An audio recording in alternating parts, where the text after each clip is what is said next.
certain mentality and you put them in a certain place, then you don't have to manipulate them, because that mentality is going to play that out the way you want it anyway. They haven't got a clue that actually they're being manipulated, but I don't know. It may be one way, it may be another. But what you get from these two, who have become the twin pillars of anti-Big Brother within the establishment, if you pick up any newspaper or turn on any television news bulletin now that involves a Big Brother type story, they will quote this lady, or because of this election, they will quote David Davis, who's now become the Mr. Anti-Big Brother. However, it's anti-Big Brother in an incredibly limited way, which limits the scale of the debate, if you can hijack the debate, so that these things I'm talking about today do not enter the debate. And I'll tell you this, although it's not appeared in the mainstream media, it has to be 10 foot high with glowing bloody neon lights before, you know, the Quentin Letzers of this world go, oh, what's that?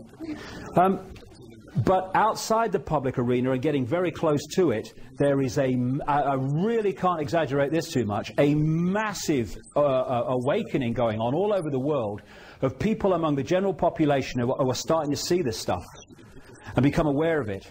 And if you are behind it, what you want to do is to hijack that debate about this Orwellian transformation from those with the bigger picture. You want to pull it into those that are talking only about the little picture, because in doing so, you limit the debate and you hold the walls on this stuff that we really need to know about. And the more I look at this election, the more I see that all over the place. One of the people that's been up to this constituency to support David Davis in his campaign against Big Brother is a Tory MP called Ed Vaizey. Ed Vaizey is a original, at the foundation, signatory on the statement of principles of an organization called the Henry Jackson Society. Henry Scoop Jackson, as he was called, was an American Democratic senator who had a view of the world that mirrored that of the neocons in the Bush administration that I've been talking about. People think that because they control the Republican administration now in America, they must have been spawned by the Republican Party. No, no. Many of them, including Pearl and these people, were aides to the Democrat Henry Jackson before they jumped ship to the Reagan-Bush administration in the 80s and then got the power to take over this Bush administration. So Henry Jackson represents everything the neocons stand for, which is, as the Henry Jackson Society talks about, if necessary, taking military action to impose democracy on countries that they say are undemocratic, and for what that means, see the invasion of Iraq. Ed Vaizey, like I say, was an original signatory. And he is a neocon, as they call it, a neoconservative. Now, what is a neoconservative connected to the Henry Jackson Society, which, as we'll see in a second, fundamentally connects into the Project for the New American Century in America and the American Enterprise Institute, which is the sister organization? What is he doing suddenly opposing Big Brother when his network has created the problem which is justifying Big Brother? These are the international patrons of the Henry Jackson Society. Richard Pearl, Douglas Feith, Crystal, William Crystal, Robert Kagan. Crystal and Kagan were the co-founders of the Project for the New American Century that produced that document which has played out ever since in death and slaughter and conquest, which has justified the introduction of the Big Brother state.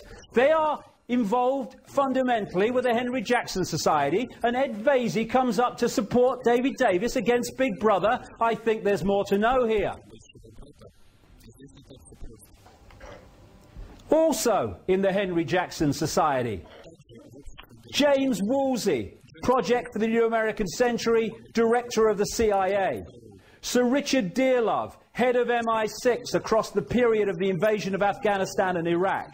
And this guy, Erwin Stelzer, Head of the Rothschild Bank at one time, scholar at the American Enterprise Institute, and now with another neocon offshoot called the Hudson Institute. And David Davis has been paid by both the Hudson Institute and the American Enterprise Institute to speak at their events.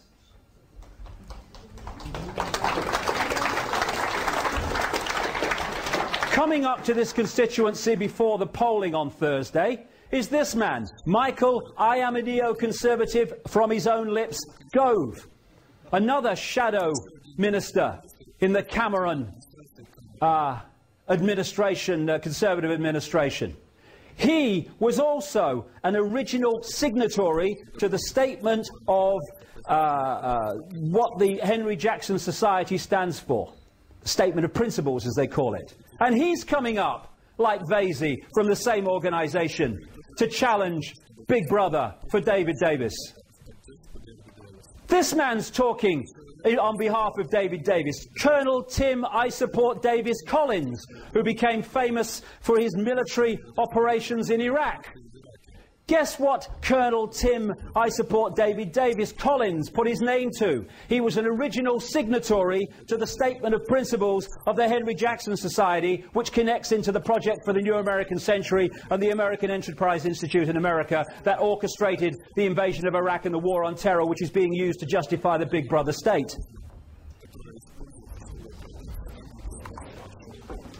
Patrick Mercer, Tory MP, been in this constituency supporting David Davis against Big Brother. He is a consultant for Blue Hackle, which is one of these private army security organisations which connects with others to create connections of private armies that are being paid by government to operate in places like Iraq.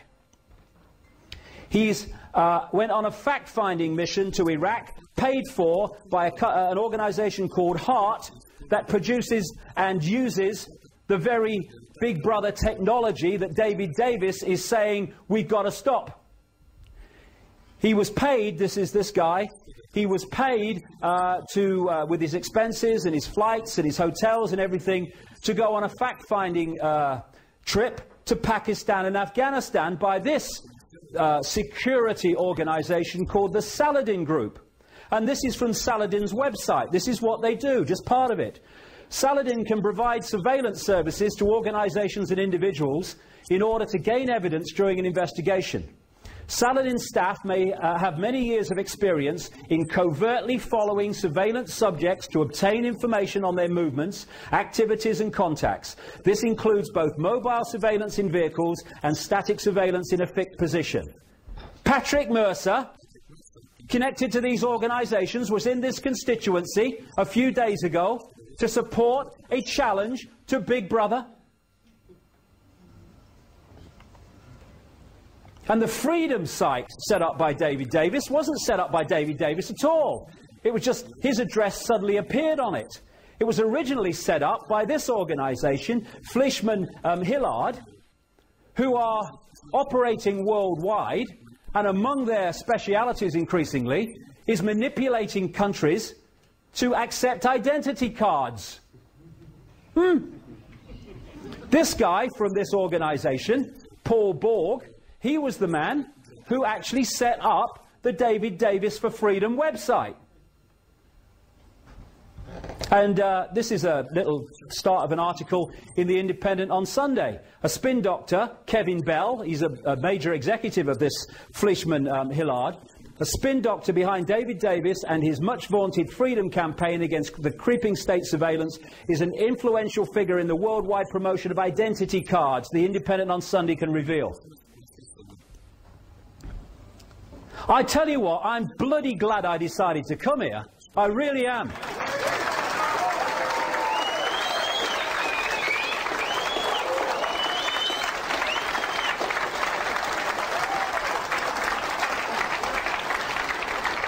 And so what we have is now a twin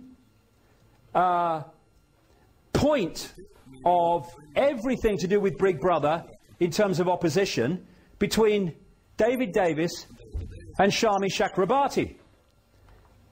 Shami Chakrabarti was a Home Office barrister from 1996 until September the 10th, 2001, the day before 9/11, when she became head of Liberty. She's an alumna of the British America Project, described as a junior Bilderberg, which was created to promote British-American relations and is sponsored by Monsanto and a stream of American corporations. She is a governor of the Ditchley Foundation, which you'll find in this book from 15 years ago. And it is connected into the Bilderbergs and that network we saw earlier. And that was created to promote British-America relations. Now, I'm not saying she's knowingly manipulating. I don't know that. I'm not saying it's not true. I'm not saying it is true. I don't know that. But what we've got here is the manipulation of a situation in which establishment figures, because whatever she might say, she's an establishment figure, and so is David Davis. Establishment figures are hijacking, for whatever reason, the Big Brother opposition that is being introduced by other parts of the establishment. And as a result, narrowing the debate so people like me and the information that I'm talking about today don't get access to it. Let's just worry about England first. Then somebody who's here today, was canvassing a little bit yesterday for me, came across David Davis synchronistically, asked him about the Bilderberg group, and according to what she tells me, he said he didn't know anything about it. And could someone send information? Well, he obviously doesn't talk to George Osborne, the Shadow Chancellor, and as things stand at the moment, the next Chancellor of the Exchequer of this country, in control of our finance, or much as we do control our finance now. He was at the Bilderberg group meeting a few weeks ago in Washington, and that's the third he's attended. And he was asked by someone who's been supporting me in this constituency, David Cameron, when he was here a few days ago, about the Bilderberg group, and he said, there's nothing to worry about, basically. And if it was important, I'd want to be there, he said. Well, stick around, mate. Your chance will come, don't you worry.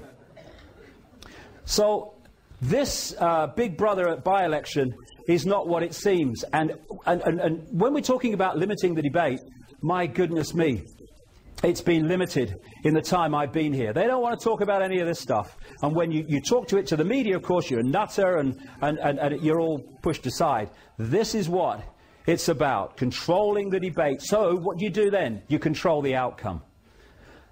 Yeah. I tried to get into a David Davis, Bob Geldof public presentation in the whole Guildhall the other day. I wasn't going to cause trouble. I went along. I'd got a ticket. A constituent in this constituency had got me a ticket. It was a public one, as long as you had a ticket. And I turn up. I just wanted to listen to what they had to say. I'm a researcher. I want to know. If I got a chance to ask a question, great. If I didn't, well, equally great. At least I'd see what they got to say. And then suddenly, you know, the pound of lard with a shirt on came over, hyperactive, boom. Suddenly, a miracle happened and it became a private event. It's kind of funny because this is the guy who stopped me. His name's Andrew Percy. He's a prospective candidate for Goole, I think, that constituency.